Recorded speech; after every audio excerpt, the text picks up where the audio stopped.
Барлықтарыңызға қайырлы күн достар. Бүгінгі видеомда мен сіздермен осындай пеште дайын болатын кәуаптың рецептімен бөлісемін.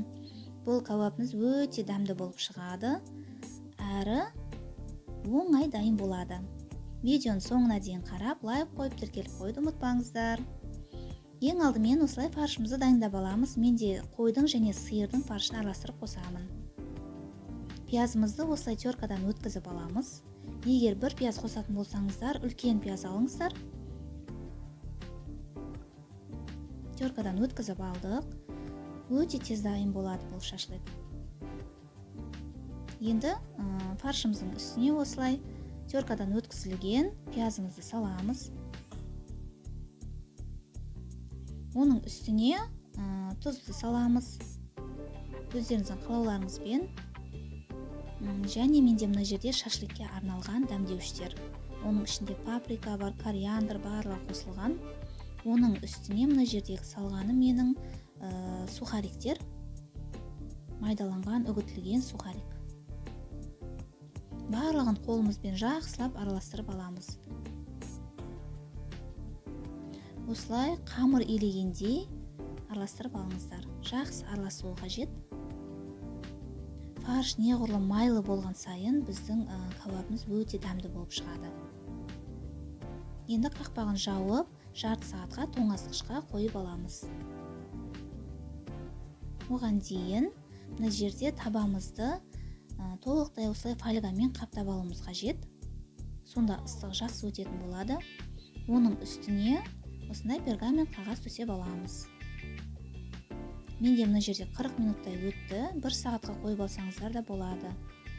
40 минуттан кейін енді шашлыктерімізді палочкімізге жайғастырамыз. Менде осындай алюминовый палочкілер. Егер қаласаңыздар, сіздер ағаш шпажкілер қолдансаңыздар да болады. Духовкаға арналған. Дәл видеода көрсетілгендей осылай біріктіріп шығуға тырысыңыздар.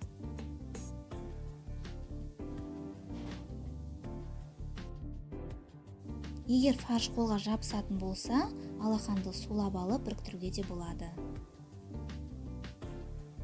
Не барлығын осылай жасап шығамыз.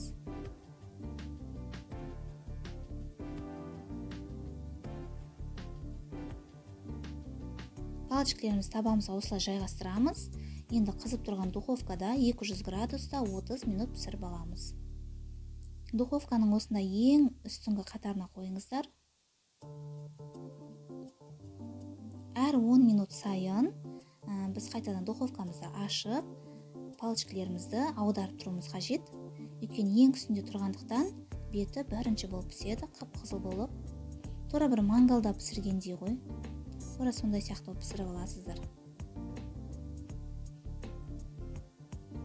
Міне, біздің шашлыктеріміз осындай сочный болып шығады. Иісінің өзі керемет болып тұр. Міндетті түрде жасап көріңіздер, сіздерде де осындай дәмді кәуап шығады деген ойдамын. Егер видео ұнаған болса, лайк қойып, тіркеліп, колокольчикті басып қоюды ұмытпаңыздар. Сіздермен бірге болған Гүлзира.